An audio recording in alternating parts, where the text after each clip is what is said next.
ನೋಡಿ, ಇದ್ರ ಬಗ್ಗೆ ಆಗ್ಲೇ ಹಿಂದೆ ಕೂಡ ನಾವು ಮಾತನಾಡಿದ್ದೀವಿ.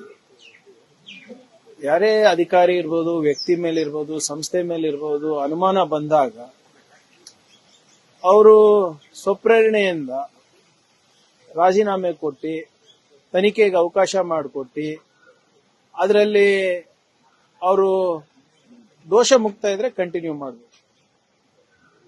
ಆದ್ರೆ ಇಲ್ಲಿ ಎಲ್ಲಾ ಮೆಂಬರ್ಸು ಕೂಡ ಇವರಿಗೆ ವಜಾ ಮಾಡಬೇಕು ಅಂತ ಹೇಳಿದಾಗ ಇವರು ಹಠ ಹಿಡಿದು ಇಲ್ಲ ನಾನೇ ಇರ್ತೀನಿ ಅಂತ ಹೇಳಿರೋದು ಸರಿ ಇರಲಿಲ್ಲ. ಈಗ ಗವರ್ನರ್ ಅವರೇ ವಜಾ ಮಾಡಬೇಕು ಅಂದ್ಬಿಟ್ಟು ಆದೇಶ ನೀಡಿದ್ದಾರೆ. ಸೊ ಇದರಲ್ಲಿ what ever it is as per procedure ಏನಿದೆ ಮಾಡಿದ್ದಾರೆ. ಆದ್ರೆ ಮುಂದೆ ಇದನ್ನ ಸರಿಪಡಿಸಬೇಕು. ಮತ್ತೆ ಏನು ನಮ್ಮ ಯುವಕರ ಭವಿಷ್ಯವನ್ನ ಸದೃಢಗೊಳಿಸಲಿಕ್ಕೆ ಈ ಸಂಸ್ಥೆಯನ್ನ ಬಲವರ್ಧನೆ ಕೂಡ ನಾವು ಮಾಡಬೇಕಾಗ್ತದೆ.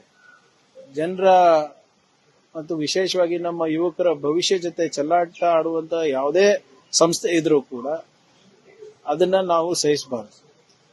ಯಾಕಂದ್ರೆ ಬಹಳ ಕಷ್ಟಪಟ್ಟು ಇವತ್ತು ನಮ್ಮ ಯುವಕರು ಹುಬ್ಳಿ, ಧಾರವಾಡ, ಬೆಂಗಳೂರು, ಡೆಲ್ಲಿ, ಹೈದರಾಬಾದ್ ಇಲ್ಲೆಲ್ಲ ಹೋಗಿ ಅವರು ಎಕ್ಸಾಮ್ ಪ್ರಿಪರೇಷನ್ ಮಾಡ್ತಾರೆ, ಹಣ ಖರ್ಚು ಮಾಡ್ತಾರೆ.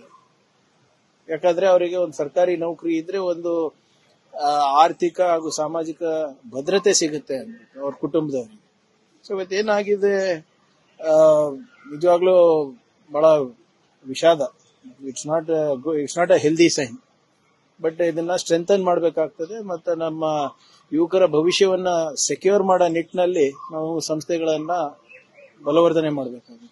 ಸರ್, ಇದು ಕೆಪಿಎಸ್ಸಿ ಸ್ವತಂತ್ರ ಸಂಸ್ಥೆ ಆಗಿರೋದ್ರಿಂದ ಹೊಸ ಕಾನೂನಿನ ಸರ್ಕಾರ ಕ್ಲೀನ್ ಮಾಡಬೇಕು ಅಂತ ರೆಡಿ ಇದೆ. ಬಟ್ ಅದಕ್ಕೆ ನೋಡಿ, ಇದ್ರ ಬಗ್ಗೆ ಸಾಕಷ್ಟು ಚರ್ಚೆ, ಆಲ್ಮೋಸ್ಟ್ 3 ದಿನ ಚರ್ಚೆ ಆಗಿದೆ ಸದನದಲ್ಲಿ. ವಿರೋಧ ಪಕ್ಷದವರು ಅದೇ ಬಯಸ್ತಾ ಇದ್ದಾರೆ, ಆಡಳಿತ ಪಕ್ಷದವರು ಅದೇ ಬಯಸ್ತಾ ಇದ್ದಾರೆ. ಕೇಂದ್ರ ಸರ್ಕಾರಕ್ಕೆ ಒಂದು ಮನವಿ ಮಾಡಬೇಕು, ಜಾಯಿಂಟ್ ಆಗಿ ಏನಾದ್ರೂ ಕಾನ್ಸ್ಟಿಟ್ಯೂಷನಲ್ ರಿಫಾರ್ಮ್ಸ್ ತರಬೇಕಾಗ್ತದೆ ಇದಕ್ಕೆ, ಅಥವಾ ಇಲ್ಲಿ ನಾವು ಏನಾದ್ರೂ ಒಂದು ರಿಫಾರ್ಮ್ಸ್ ತರ್ಲಿಕ್ಕೆ ಸಾಧ್ಯ ಇದೆ, ಅವೆಲ್ಲ ಕಾನೂನಿನ ಸಾಧಕ ಬಾಧಕ ನೋಡ್ಕೊಂಡು ಮಾಡಿದ್ರೆ ಒಳ್ಳೆಯದು.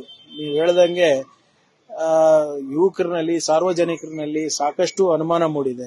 ಈ ಅನುಮಾನವನ್ನ ನಾವು ಸರಿಪಡಿಸಬೇಕು ಅಂದ್ರೆ ನಾವೆಲ್ಲರೂ ಒಗ್ಗಟ್ಟಾಗಿ ಒಮ್ಮನಸ್ಸಿನಿಂದ ನಮ್ಮ ಯುವಕರ ಭವಿಷ್ಯ ಪರವಾಗಿ ಕೆಲಸ ಮಾಡಬೇಕಾಗುತ್ತೆ. ನೀವು ನೋಡಿದ್ದೀರಾ, ಮೊನ್ನೆ CBSE ಎಕ್ಸಾಮ್ ಪೇಪರ್ ಲೀಕ್ ಆಗಿರೋದು, ನೀಟ್ ಪೇಪರ್ ಲೀಕ್ ಆಗಿರೋದು, ಇಲ್ಲಿ KPSC ನಲ್ಲಿ ನಡೀತಾ ಇರೋದು, ಅಥವಾ ಬೇರೆ ಬೇರೆ ಎಕ್ಸಾಮಿನೇಷನ್ ನಲ್ಲಿ ಹೇಗೆ ಮೊನ್ನೆ ರೈಲ್ವೆ ಎಕ್ಸಾಮಿನೇಷನ್ ಅಲ್ಲೂ ಕೂಡ ಆಗಿದೆ ಅಂತ ಹೇಳ್ತಾ ಇದ್ದಾರೆ.